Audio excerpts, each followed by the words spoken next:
For the next session, I would like to call upon on stage Shivani Gupta, Managing Director, SPAG, Vandana Sandhir, India Lead 6 Degrees, BCW, and Chief Client Strategy Officer, BCW India.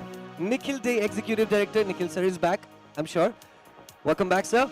And Kiran Ray Chaudhary, Co-Founder and Joint Managing Director, ATDB Communications. Rekha Rao, Director, Zeno Group. I would request the panelists to please have this seat.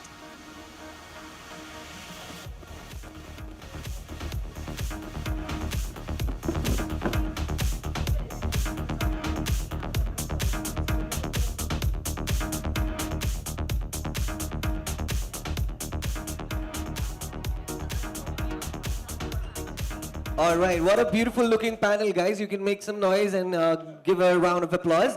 Once again, introducing Shivani Gupta, Vandana Sandhir, Nikhil Day, Kiran Ray Chaudhary, and Rekha Rao. The topic for your discussion is the PR industry back on track post the pandemic? What are the new challenges? Off you go. Good evening, everyone, and hope you all are having a great day, great learning and networking day. And thank you, panelists, for joining us here for this so much talked about conversation. And thank you, Ad Gully, for inviting us. So like Maddie said, the topic is the PR industry back on track post the pandemic? I don't know, post the pandemic, it's like beyond the pandemic, yeah? And what are the new challenges? So when I heard about this topic, the first thing that came to my mind was about the book, Think Again by Adam Grant. I don't know if you've heard about it. It talks about rethinking and unlearning. So my first question actually starts from there. And I think I'll start with Rekha and, of course, Kiran then. What are some of the new challenges that have emerged post the pandemic? Again, like beyond pandemic, for the agencies to realign themselves? I think the pandemic, of course, taught a new way of work to people. And as the pandemic has progressed and we've started accepting living with it, coming back to work or coming to work in the new way that we have right now is a bit of a challenge for people who've gotten used to working from home, is a bit of a challenge for people when you tell them that, okay, come back to office and start working from office, because it means going back to an old way of working. So I guess the attitude of taking work at your own pace because you were working from home versus, again, having the discipline of doing things in a certain time within a certain, certain hours, that bit has created some bit of a flux with, the teams especially. The second is also the same thing when it happens with the client. The client's expectations have not changed. In fact, when work has started to come back to being normal, the expectations of clients has ended up being as it was in the pre-pandemic times. And there's a little bit of a disconnect between the intensity that clients wish from the work perspective and the teams in terms of the intensity of how they're willing to deliver. Because during the pandemic, again, working from home was very stressful for a lot of people, and it would have also added a lot of pressure for them to try and do a balancing act of being in a profession which is very social, but having to practice that profession in a very personal space and in a very disconnected with connecting with people space. That bit of a disconnect and that psychological pressure that happened in this particular, and especially to our profession, made people feel that they were working in silos, working alone, and the client pressures being the way they were, a lot of times I think teams felt that maybe they were in it on their own, and they didn't have the team support, they didn't have the agency camaraderie, which tends to take the pressure off them. So those challenges have now translated into another situation where people are skeptical about coming to work and working because they don't want to go through the rigmarole of travel. They don't want to go through the rigmarole of not having to work in their home clothes. And at the same time, they want to be a part of a culture which is more bonded, which is more with people, but it's a disconnect. So it's a lot of, I think, paradoxes in terms of feelings and attitudes and behaviors and more of emotional stability. So to me, that is, the biggest challenge, because we are a business of people. So at the center of everything we do, it is people and how they feel about things that actually dictates, how we go about in practicing the profession that we are in. I think very well said in terms of business of people. Yeah. So, Kiran, what do you have to say? So, it feels to me that the PR industry is thriving. PR industry is thriving post-COVID. I think there's many more places that we are intervening today with clients from, traditional media to social to digital. So there's a lot happening, there's a lot coming at us. And I think one of the biggest challenge that we also spoke about earlier is talent. Retaining talent, engaging talent, is a big challenge today. And I think that is something that we are all trying to solve for, and sort of, there are many ways that I guess we're going to discuss how we can do that.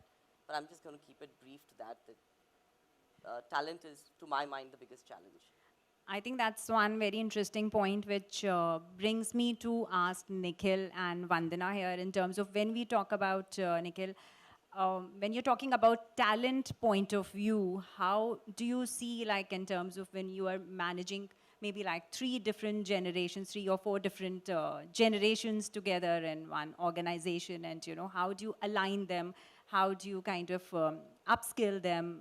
What is it that you think that you would want to contribute as a leader? So you opened with a comment around a book that inspired you. The book that came to my mind was one on anti-fragility. For those of you who are familiar with it, Taleb is the author, but basically the simple analogy is that if you think of a stress ball, those squeezy balls, if you squeeze it, because the pandemic has squeezed us, it's a tough, chaotic, stressful episode, and then as it's releasing its grasp, the stress ball normally returns to its original form. The concept of anti-fragility is that you don't go back to your original form, but you take on a new form, right? So it's the opposite of fragile. There's no word that is a good antonym for fragile, so anti-fragility. But the reason I brought that in is, I think that's the challenge right now of managing the mindset of talent. Because everybody is trying to go back to the way it was, and that ain't happening, right? And therefore, if you see that as a challenge, then you have a problem. If you see that as an opportunity, that is brilliant. And I think for PR, therefore, to reinvent itself, and for all 3 generations to reinvent themselves, it is a turning point. It's a beautiful opportunity to try and figure out how we exist in this new world. And my favorite quote on this is, new rules, new tools, same old game. And we are masters of that game. But there are no new rules, there are new tools, and all 3 generations, we have to upskill, reorient, change their mindsets, enable them, encourage them, hold their hand, and take them into that future with a smile. I know that's very well said. So what do you have to say, Vandana, in terms of when we talk about upskilling here, and how do we kind of bring that alignment, upskilling of the older generation and the younger generation per se? How do you align that?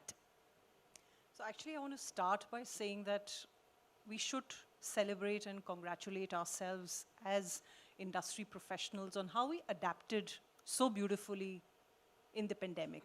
I didn't know Microsoft Teams. I couldn't for the life of me ever operate. And if 2-3 years ago, before pandemic, anybody asked me saying, can we get on a Teams call? My first reaction would be, forget it. Let's just do a normal call. But in 24 hours or maybe even less, I had my 94-year-old grandmother actually saying, look, I need a mobile phone and teach me how to do a WhatsApp video call. So I think that's been the adaptability. And while we look at the challenges, we should pause and take a moment to celebrate how we've been resilient enough not to let this hold us back.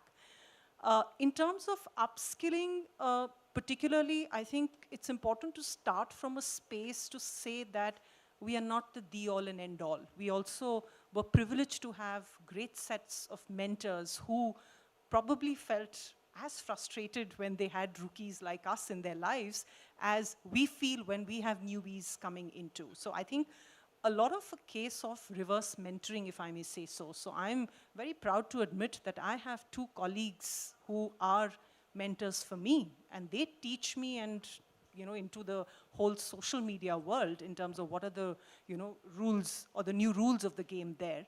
And I work with them to be able to speak their language and see how is it that you can make something relatable for them. So, earlier we were having a discussion, and it was very interesting when I picked up and one of our colleagues said that, let's not use the prism that we are so used to because we hated our parents or our mentors saying that when we started out, this is how you should do it. It won't cut any ice. So I think new ways, making it relatable, making it relevant for them in the cool language, symbols, analogies, and examples that the younger talent is used to, and all in all, taking it with a pinch of salt and having a bit of a hard skin, I think would be at it. But just borrowing another phrase, it's a classic case of munna bhai lage raho. You'll have to just be at it. Like that. Yeah, when we talk about, of course, challenges and we talk about repurposing, and in terms of, in COVID-19, I think audiences have started to feel the emotional needs they want to see in the campaigns. So apart from the challenges that, the talent challenges that we are talking about, what are the client-related challenges in terms of repurposing, asking them to repurpose their, campaigns as per the emotional needs of the audiences? What do you have to say on that? I think the first place for us to start is to say that whatever we used earlier is not necessarily the playbook that we adopt at this point in time. Our consumers, our audiences have changed. So it requires a deeper look at what is going to move the needle with our audiences. Everyone's emotionally fragile. Everyone's looking for an anchor. Everyone's releasing pent-up, the needs of unmet needs of the last 2 years. So what's going to be the key thing that's going to eventually get our clients, brands closer to people? I think that requires revisiting to establish the start point to be something fresh, and then pretty much take it from there, I would say. Thank you. So Nikhil, any campaign that comes to your mind which has done amazing work during COVID-19, keeping in mind in terms of what the the emotional needs are at that point in time? So I think it's less about one campaign, but the ones that have cut through the clutter, I think, are the ones that are more raw and real. Not slick, not overpackaged, not in a classical sense PR sanitized, right? So I met a bunch of our colleagues right now sitting downstairs in the lobby having a fantastic conversation and a chat. And I went and said hi to them, and they said, oh, your panel is coming, we'll come up. I said, no, don't. This conversation, what you're having right now, is probably what you will remember more than what we're going to be saying on stage, right? Because there is the real worry that you have to speak politically correct when you're on a podium, and so on and so forth. But the real me and the real brand story and the real consumer connect comes when you are not in that box, right? And I think we've all been stuck looking into these little screens, and we've had access to global content, right? We've had the best content available to us because you can sit here and get access to anything. Therefore, when you're disaggregating it and doing work on behalf of brands and content, raw, real, meaningful connections is what I think is still working. Maybe the tide will turn as we get back, but for now I would hold on to raw and real. That sounds good. So the reason I asked, I know this was out of course question here. So the reason I asked this is because, how as PR industry and PR agencies, we are reinventing ourselves. So what do you think, Kiran, in terms of the new purpose, or the, if you say that PR industry has to reinvent or steer the new wheel into a different direction, what is it that we are taking it towards? So, it feels to me that the opportunity to do a lot more is immense. So from traditional media, we are seeing our mandates become more and more integrated. Clients are more and more open for suggestions as to how we can deliver on those. I think clients are becoming very keen on having their CEOs have a great presence on social. And this is all being bucketed under PR firms. I think the fact that PR firms are being seen as storytellers who can bring great impact when it comes to organic content is where we are seeing our interventions becoming manifold. So I think integrated comms is one way, and I think it's at one level, one may want to believe that this is happening, but we do see a lot of disconnect in this case. There's still a lot of silos, and for it to all to move together, I think will take some time. But I think we're getting there, and I see repeatedly that in the campaigns that we deliver on in an integrated fashion, have a much more heightened impact. And this is also true because traditional media is becoming limited. So finding newer ways to get your stories across. So the way we look at it is, we're looking at delivering on a client's objective. Mediums are irrelevant. You decide the mediums when you decide the kind of stories you want to tell. And it feels that if you can bring a rationale to the clients we work with, they're more than open to looking at this. So it's a really exciting time, but it's also, a sort of time of, anxiety in being able to deliver it to the level you want to or expect to deliver, because there's a lot of learning and unlearning also going on with people. I think the only way to do this is by, sort of coaching, caring, and just sort of, trying to carry everyone along. Absolutely. So as you say, I think this is what we were discussing backstage when we talked about the lines are blurring between advertising, digital, and marketing and PR, so that means the kind of talent that PR industry now needs to hire is, from different zones and different silos and different expertise. So what do you think is the need of the hour now, keeping in mind what, we have just discussed?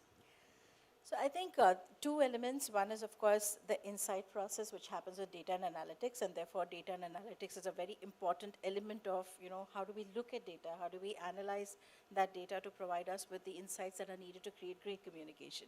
So that's one element of it. And the other aspect is, of course, the creative rendition of this insight. So today, for a lot of the talent that is in PR, it's not just about reaching out to the media and pitching a story and getting a story out there, right? It's also about, how do we convert that story into a great conversation that can be held with maybe end consumers or influencers or people who follow these influencers in these, on the social media, as well as how can it create conversations, which is an interesting enough conversation for a journalist to pick up and write a story on. So therefore, the element of creativity is, again, a very important element, irrespective of the vertical that one services. So I think a great creative story can be pitched on a technology a client as much as it can be pitched on a consumer client. So the creativity aspect is agnostic to your practice, and that the input has to come from your data analytics and from how we convert it into a great insight, and how do we convert them into great campaigns or stories. So taking from the point that today, most matured clients, and I will use the word matured here because there are still a lot many who need to get there, most mature clients understand that an idea can come from anywhere, and which is where I think the concept of the earlier practice of resting the ideation and creation to advertising and then giving the organic amplification to PR, that somewhere has blurred lines with certain clients, thankfully, and it has also given a scope for agencies to showcase their talent beyond just pitching a great story or getting a great organic piece of coverage going. And therefore, a lot of clients are also willing to invest and redirect their monies to PR agencies. So suddenly we've become the guys who know influencer marketing the best. Suddenly we've become the guys who know content the best. So the money which was getting spread is now getting specialized and diverted to agencies who are able to deliver this to their clients, and which is really good, because now we don't get judged only on free coverage. Thank you, Rekha. Vanda, in terms of when we say we are moving towards digitization, we are moving towards, technology transformation in the organizations. What, again, I would come back to the same point of being talent, hiring talent. What kind of talent do you think is the need of the hour for the PR industry now? I think it's still about human connections at the heart of everything. That has not changed. That reality has not changed. And as far as talent goes, it's really about looking for diverse set of skills that people bring to the table and not really look for more of the same. You certainly can't find the perfect person who would be, a blend of research, execution, media understanding, new genres, strategy, measurement. Absolutely not. But yes, definitely you could look at building a perfect team, if I may, say so, and if there's something like that, where you have different skill sets coming together. And at BCW India, that's our endeavor, to see that how we can get these islands of expertise, these experts from different fields who come in together to be able to create that magical idea that really moves the needle and makes a difference to a client's business. That's a very interesting point. And I think, Nikhil, when Vandana talked about the different skill sets in terms of the technicality part of it, it brings me to think in terms of what about the soft skills, when we talk about the newer generation, in terms of how do we kind of lead them to those soft skills that is expected from the client or the campaigns or the organizations? So that's, I could talk for hours on that topic. My morning address was about soft skills for a hard world, and I shared a lot on that. But before I come to that, on attracting new talent to our industry, I think we have to look at it at a multi-layered approach. And I mean by that, we have to start with, we are launching, for example, on the 20th, a pilot program called It's My Turn, to bring in interns from institutes and colleges that typically we have never hired from before, right? So I'm going to try and woo talent who has never considered public relations to give them a taste of it. Now they're going to spend 2 months with me, but we're putting serious thought and effort behind curating a program that pays them well, that gives them senior attention, that trains them, and the industry will benefit, right? We're starting with a small pilot batch of 10, we'll increase that, and they will go into the industry, right? So we are widening the talent pool. Now, if each one of us think of ideas like this, so that's at the real entry level, right? The internship program. For the last 2 years, we've been hiring 150, this year 155 from campuses. Again, we have gone way outside. Of course, we go to all the wonderful comms institutes that have supported our industry, but we've gone to the MBA institutes, we've gone to medical institutes for our healthcare practice. We're trying to find, for our BFSI practice, from financial institutions. So again, people who normally would not come into PR, and bring them into the fold. Now, even because it was a COVID context and there was a lot of companies that pulled back offers, we were successful. But it's not enough to attract them in. Once we bring them in, we have to train them. We have to equip them with the skills, because they've never heard of a press release. They don't know anything about our industry. And there we partnered with SCORE, and we've created a 9-month program so that they get inducted and they have 9 months of learning. Now again, not all of these will stay with us. Many of them will go into the industry. But I think we have to, therefore, at intern level, at entry level, when we create a new practice, right, like we launched the social impact ESG practice, Pooja sitting over here is a dentist by profession, right? She's got serious experience in the world of the NGO. Never before have I led a team where I'm the only PR guy, right? I've got people from the ESG rating agencies. They talk a language I don't understand. I'm learning every day from them. So whether it's entry, middle, senior, new practice, it's uncomfortable. When I'm hiring for digital, I have to study to interview, right? I don't understand the questions I need to ask, but I'm learning. And I think that's the journey we all have to go on to attract new, fresh talent into our industry. Otherwise, we'll get more people like us. And while we all love us and we're great, we need some fresh ideas and new minds. Absolutely, and I think that's where aligning the leadership as well as aligning the new joinees, that's where it comes in. So coming to my next part in terms of what do you think would be, Nikhil, a year down the line or 2 years down the line, you would think that we'll be sitting and discussing about the evolved PR industry? Just one line. Yeah. I think I can speak for my firm. We are known as the best in media relations, right? cut through everything, when you have some really hardcore media work to do, earn media attention, this company, Advectus, does a good job.